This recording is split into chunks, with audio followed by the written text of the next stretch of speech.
चाकणमधल्या खड्ड्यांमुळे 20 कंपन्यांनी स्थलांतर करायचा निर्णय घेतला आणि त्यामुळे आता राजकारण तापलंय।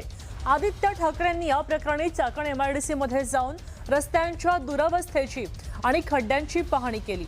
दरम्यान आदित्य ठाकरेंच्या दौऱ्यापूर्वी प्रशासनाची धावपळ झाली होती असंही पाहायला मिळालं। चाकण परिसरात रस्त्यांवरचे खड्डे बुंजवायचं काम हाती घेतलं गेलं असं पाहायला मिळालं। तेव्हा गेल्या काही दिवसांपासून चाकण एमआयडीसी मधले खराब रस्ते, खड्डे आणि वाहतूक कोंडीच्या समस्यांवरून उद्योग क्षेत्रातनं नाराजी व्यक्त होतीये। मात्र आदित्य ठाकरेंच्या दौऱ्याचा पूर्वी अचानक खड्डे भरायचं काम सुरू झालं, त्यामुळे प्रशासनाला आता जाग आलीये का असा सवाल आता उपस्थित होतोय। जी कामं आतापर्यंत व्हायला पाहिजे होती ती झालीच नाहीयेत। म्हणजे आपण एका बाजूला पाहतोय उद्योगधंद्यांनी महाराष्ट्रावर, महाराष्ट्राच्या एमआयडीसीवर विश्वास ठेवून इथे आलेला आहे। आमचे खासदार राजाभाऊ वासे साहेबांनी जेव्हा प्रश्न विचारला होता लोकसभेमध्ये, उत्तर आलं होतं की महाराष्ट्रातून गेल्या 5 वर्षात 35,000 उद्योग व्यवसाय हे महाराष्ट्रातून बाहेर गेले ते।